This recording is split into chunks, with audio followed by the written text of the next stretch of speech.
ഒരിക്കൽ മാലിന്യ കൂമ്പാരമായിരുന്ന സ്ഥലമാണിത്. മാലിന്യത്തിൽ കാലിടറുന്ന, കൊതുകും പകർച്ചവ്യാധികളും വേട്ടയാടുന്ന ആലപ്പുഴ ഇന്ന് പഴങ്കഥ.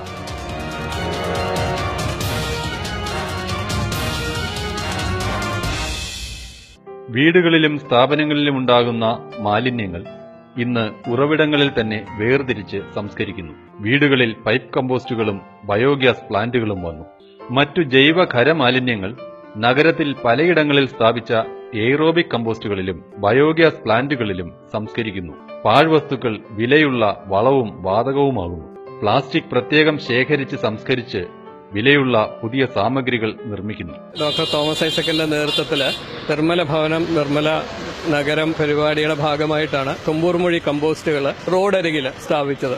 വളരെ ചെലവ് കുറവാണ്, പരിസ്ഥിതി സൗഹൃദമുള്ള ഒരു പ്രോഗ്രാമാണ്. വാട്ടർ സാനിറ്റേഷൻ പാർക്ക് എന്ന അർത്ഥത്തിൽ വാട്ട്സ് ആൻഡ് പാർക്ക് എന്നാണ് ഈ കേന്ദ്രങ്ങൾക്ക് പേരിട്ടിരിക്കുന്നത്.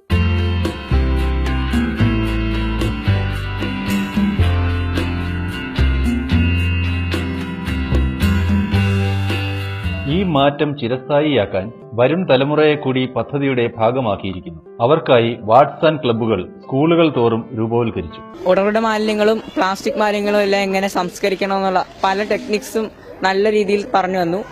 അത് വീട്ടിലും സ്കൂളിലും പുറത്തുമെല്ലാം നല്ലവണ്ണം ചെയ്യുന്നുണ്ട്. അതെ, ഒരു മാതൃക ഉണ്ടായിരിക്കുന്നു. Alappuzha MLA doctor TM Thomas ഐസക്കിന്റെ ആശയം. നഗരസഭയുടെയും ഒരു കൂട്ടം സന്നദ്ധ പ്രവർത്തകരുടെയും മുൻകൈയിൽ ഇത് യാഥാർത്ഥ്യമായപ്പോൾ മാലിന്യ സംസ്കരണം കീറാമുട്ടിയായി തുടരുന്ന കേരളീയ നഗരങ്ങൾക്ക് അത് പുതിയ പ്രത്യാശയായി.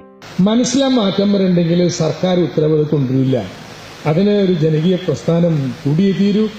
ആലപ്പുഴയുടെ എന്തെങ്കിലും തനിമ പറയാനുണ്ടെങ്കിൽ സർക്കാർ മുറയിൽ നടക്കുന്ന ഈ പ്രവർത്തനം അതൊരു ജനകീയ പ്രസ്ഥാനമാക്കി മാറ്റാൻ കഴിഞ്ഞു എന്നുള്ളതാണ്.